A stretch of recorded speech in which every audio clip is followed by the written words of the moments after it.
अस्सलामुअलैकुम वरहमतुल्लाहि वबरकातुहू। Welcome to my channel learn with अर्सलियास।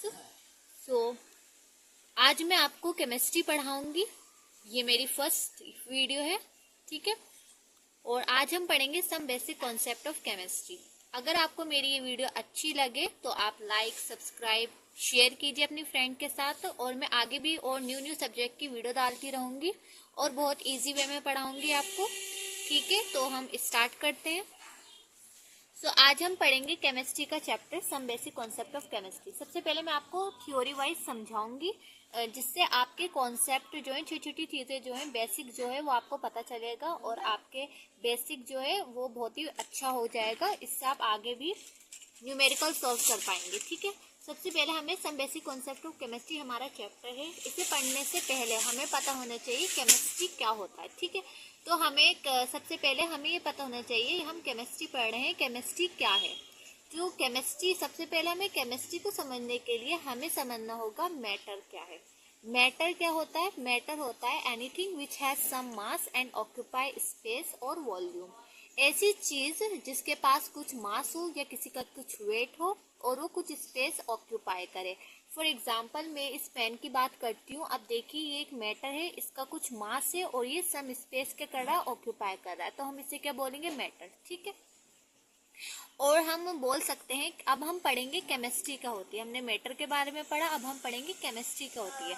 Chemistry जो है हमारी डिटेल्ड स्टडी है of matter and all of its property की।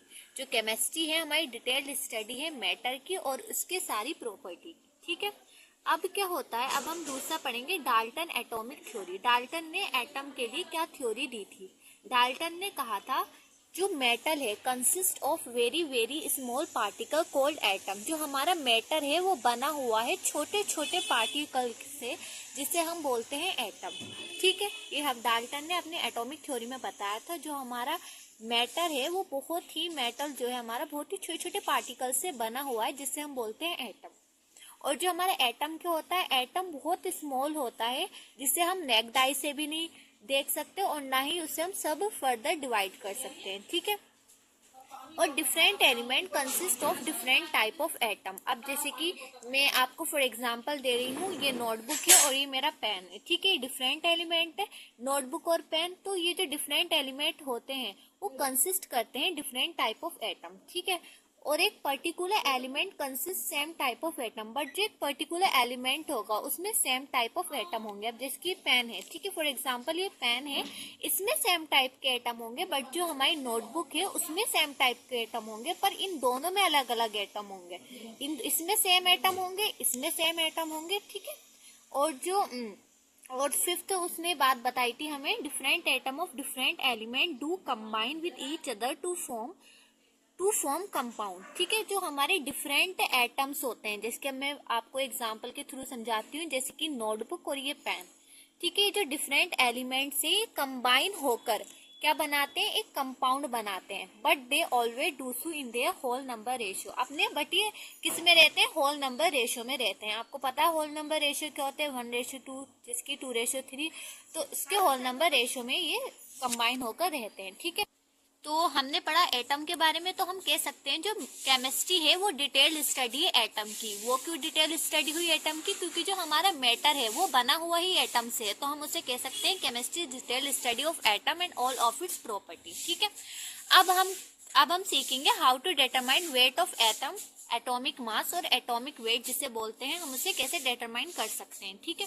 तो हम आपको पता है, जैसे कि हम किसी, अगर मैं आपको एग्जाम्पल की थ्रू समझाऊं, जैसे कि ये एक मैन है जिसका वेट है 70 किलो, तो 1 किलोग्राम को हमने का स्टैंडर्ड मानकर हमने इसका वेट करा, जो इसका वेट आया 70 किलोग्राम। अब जैसे हम किसी और एग्जांपल ले लें, जैसे कि एक गर्ल है, उसका वेट है 60 किलोग्राम, तो हम किलोग्राम को स्टैंडर्ड मानकर वेट को क्या कर रहे हैं? मेजर कर रहे हैं। बट जो हम एटम का वेट मेजर करेंगे वो हम किसे स्टैंडर्ड मानेंगे? क्योंकि हमारा एटम तो बहुत छोटे हैं, जिसे हम नेक्ड आई से भी नहीं देख सकते, तो हम एटम को किस स्टैंडर्ड मानकर हम उसे मेजर करेंगे? उसका वेट हम मानेंगे स्टैंडर्ड वेट ऑफ।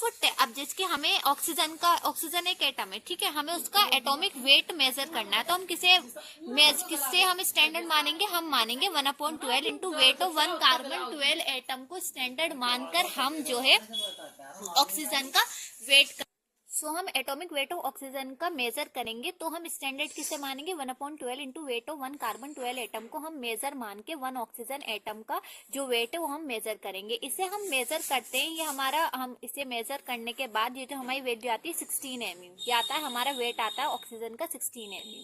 अब जैसे कि हम एटॉमिक वेट ऑफ नाइट्रोजन का करेंगे तो wait of 1 nitrogen atom upon 1/12 into weight of 1 carbon 12 atom को हम स्टैंडर्ड मान के इसका नाइट्रोजन का वेट को मेजर करेंगे जो आता है 14 mu, ठीक है। बट ये हमें जो ये जो हमारे एटॉमिक वेट है जिसमें बता रही हूँ 16 mu 14 mu, ये हमें लर्न करने होते हैं, जिससे मैं आपको एक वीडियो प्रोवाइड करवा दूंगी जिससे आपको सबके एटॉमिक वेट आपको क्या करने लर्न कर देना है, ठीक है। सो मैं आपको एक क्वेश्चन के थ्रू मैं आपको समझाती हूँ जिससे आपके कॉन्सेप्ट और भी ज्यादा क्लियर हो जाएंगे। अब ये मैं आपको एक क्वेश्चन दे रही हूँ, if 1/12 1/18 into weight of 1 carbon 12 atom is taken as standard instead of 1/12 into weight of 1 carbon 12 atom, then relative atomic mass of nitrogen would be। तो ये क्वेश्चन हमारा कह रहा है कि हमें 1/18 into weight of 1 carbon 12 atom को standard मानकर हमें नाइट्रोजन का एटॉमिक मास बताना है। बट जो हमारा जो स्टैंडर्ड होता है वो हमें क्या होता है 1/12 into weight of 1 carbon 12 atom, इसको ना लेके इंस्टेड इसको स्टैंडर्ड ना मान के हमें इसे स्टैंडर्ड मानकर हमें जो निकालना है नाइट्रोजन का वेट हमें निकालना है, ठीक है। तो हम उसे कैसे निकालेंगे, हमें पता है हमारा जो नाइट्रोजन का वेट आता है इसे स्टैंडर्ड मानकर 1/12 into weight of 1 carbon 12 atom को स्टैंडर्ड मानकर हमें नाइट्रोजन का वेट 14 आता है, ठीक है। तो हम कैसे निकालते हैं, wait of 1 nitrogen atom upon 1/12 into weight of 1 carbon 12 atom, ठीक है। हम ऐसे निकालते हैं वेट, इसे स्टैंडर्ड मान के जो हमारा स्टैंडर्ड, बट हमें इसे स्टैंडर्ड ना मान के हमें इसे स्टैंडर्ड मानना है, ठीक है। तो हमारा वेट क्या होगा हमें तो पता नहीं, अभी हम एक्स मान लेंगे, इसके हम नीचे लिखेंगे weight of 1 nitrogen atom, weight of 1 nitrogen, so weight of 1 nitrogen atom upon हमें किसे लेना है स्टैंडर्ड, इसे 1/18 into weight of 1 carbon 12 atom, ठीक है। So weight of 1 nitrogen atom, weight of 1 nitrogen atom, ये कटेगा weight of 1 carbon 12 atom, weight of 1 carbon 12 atom, ठीक है। तो हमारे पास क्या बचा 14/x इक्वल टू 12/18। ये हमारे ऊपर चले जाते हैं तो हमने 12/18 बचा हमारा। अब हम इसे फर्दर हम इसे सॉल्यूशन करके हमारा जो आंसर आ जाएगा 21 आ जाएगा। मैं सॉल्यूशन करके नहीं दिखा रही हूँ क्योंकि वीडियो जो है बहुत लंबी हो जाएगी, तो हमारा आंसर आ जाएगा 21। ये आप खुद कर लेना सॉल्यूशन, ठीक है। सो इसको स्टैंडर्ड मान के हमारा हम वेट ऐसे निकाल लेंगे अगर क्वेश्चन हमारा ऐसा आ जाता है, ठीक है। अब देखिए जैसे कि अब हमने इसका एटॉमिक मास निकाल दिया है और भी, बट हमें एटॉमिक मास का करने लर्न होते हैं, बट हमें जो क्वेश्चन आ जाते हैं तो हम उसे ऐसे सॉल्व करेंगे, ठीक है। बट ये हमें एटॉमिक मास हमें लर्न करने होते हैं, जैसे कि हाइड्रोजन का 1 mu होता है, हीलियम का 4 mu होता है, लिथियम का 7 mu होता है और बेरिलियम का 9 mu होता है। बट मैं आपको एक वीडियो प्रोवाइड करूंगी जिसमें मैं आपको सारे एटॉमिक मास लिख कर दे दूंगी, ठीक है इंशाल्लाह। तो अगली वीडियो मेरी एटॉमिक मास के लिए होगी जिसमें मैं आपको सारे जो क्वेश्चन में यूज होते हैं एटॉमिक मास ज्यादा से ज्यादा, वो मैं आपको वीडियो प्रोवाइड करवा दूंगी, ठीक है। सो मिलते हैं नेक्स्ट वीडियो में। अस्सलाम वालेकुम रहमतुल्लाहि व बरकातहू। और मेरे चैनल को ज्यादा सब्सक्राइब कीजिए, लाइक कीजिए, शेयर कीजिए, ठीक है, बाय।